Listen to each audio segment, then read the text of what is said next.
দর্শক, নানান দাবিতে নির্বাচন কমিশনের সামনে বিক্ষোভ প্রদর্শন করছে জুলাই ঐক্য সংগঠন নামের একটি সংগঠন।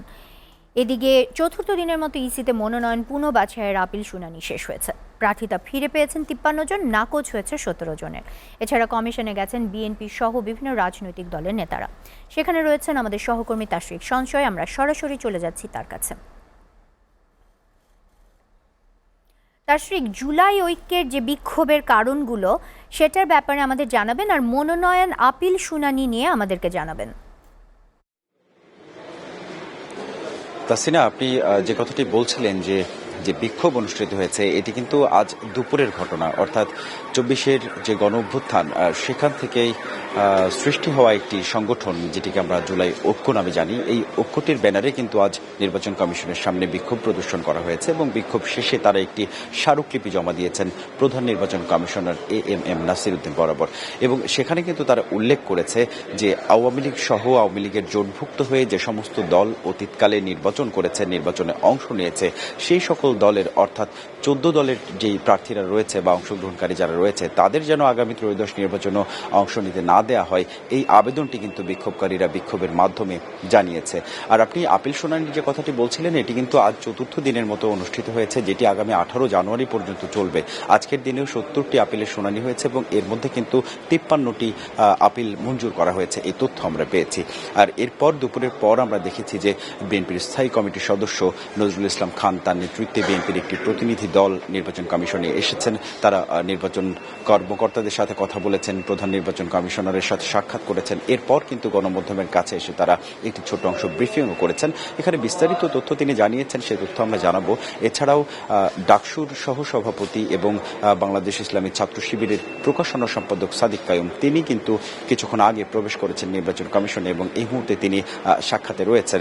তিনি ফেরার পরও নিশ্চয়ই আমরা শিবিরের পক্ষ থেকে বা তাদের রাজনৈতিক দলগুলোর সমর্থনের পক্ষে তিনি আসলে কি বার্তা দিতে চান, সেসব সমস্ত নিশ্চয় আমরা জানতে পারবো। আজকে নজরুল ইসলাম খান আমাদের কাছে কিছুক্ষণ আগে তিনি জানিয়েছেন, ব্রিফিং এর মাধ্যমে বেশ কিছু তথ্য তিনি উল্লেখ করেছেন।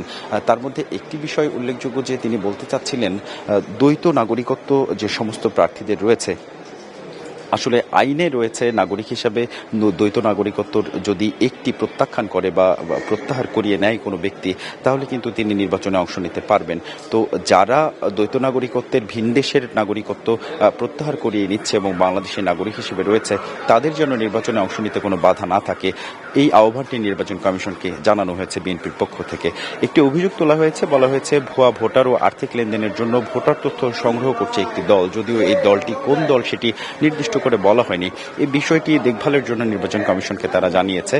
উত্তরাঞ্চলের সফরের কথা উল্লেখ করেছে। আমরা জানি যে তারেক রহমানের যে সফর ছিল, বিএনপির প্রয়াত নেত্রী সাবেক প্রধানমন্ত্রী বেগম খালেদা জিয়ার দোয়া মাহফিল এবং বিগত যে আন্দোলন সংগ্রামে শহীদ আহত তাদের সাথে দেখা সাক্ষাতের যে সফর ছিল, এই সফর কিন্তু বিএনপি বন্ধ করেছে এবং এটি কিন্তু জানানো হয়েছে নির্বাচন কমিশনারের অনুরোধে তারা এই সিদ্ধান্ত নিয়েছে। সেটি আজ নজরুল ইসলাম খান আরও একবার নির্বাচন কমিশনে এসে কিন্তু উল্লেখ করেছেন। এই যে নির্বাচন কমিশনে বিএনপির যেই নিয়ম নীতি রক্ষা করার যে একটা প্রচেষ্টা, সেই প্রচেষ্টাকে নির্বাচন কমিশন যেন অবশ্যই সুদৃষ্টিভঙ্গি দিয়ে দেখেন, সেটি কিন্তু তার বক্তব্যের মধ্যে ফুটিয়ে তোলার চেষ্টা করেছেন তিনি। বিভিন্ন দলের শীর্ষ নেতারা নির্বাচনী আচরণবিধি মানছেন না বলেও কিন্তু এখানে বিএনপির পক্ষ থেকে বলা হয়েছে এবং ইসিকে আহ্বান করা হয়েছে সেগুলো খুব জোরালোভাবে দেখভাল করার জন্য। আলোচনায় আরেকটি ব্যাপার এসেছে, এসপিদের বদলি যে লটারির মাধ্যমে, এটি বিএনপির পক্ষ থেকে বলা হয়েছে এটি মূলত জামায়াতেরই আসলে চাওয়া ছিল, কিন্তু এখন জামায়াতই এই বিষয়টার বিরোধিতা করছে, যে ঘটনাটি সন্দেহজনক বলেই বিএনপি মনে করছে এবং এটা একটা কৌশল বলে মনে করছে। এছাড়া সুস্পষ্ট করে বিএনপির পক্ষ থেকে জানানো হয়েছে যে সংস্কারের বিপক্ষে নয় বিএনপি এবং সংস্কারে তারা হ্যাঁ ভোট দিবে বলে জানিয়েছে। লেভেল প্লেইং ফিল্ড নষ্ট করার একটি পক্ষ পায়তারা চালাচ্ছে এবং পায়তারা চালিয়ে নির্বাচনকে প্রশ্নবিদ্ধ করার চেষ্টা হচ্ছে বলে অভিযোগ তোলা হয়েছে বিএনপির পক্ষ থেকে।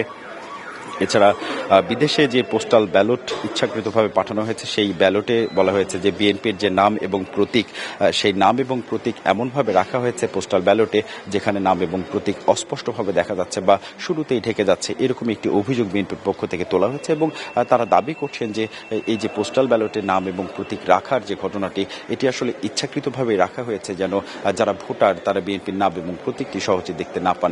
এই বিষয়টিও সংস্কার বা পুনরায় করার জন্য নির্বাচন কমিশনকে বিএনপির পক্ষ থেকে জানানো হয়েছে। তো তাসিনা, আপনি যেসব খবরাখবর জানতে চাচ্ছিলেন নির্বাচন কমিশন থেকে, নিশ্চয়ই আপনার মাধ্যমে দর্শকরা সেগুলো পেয়েছেন।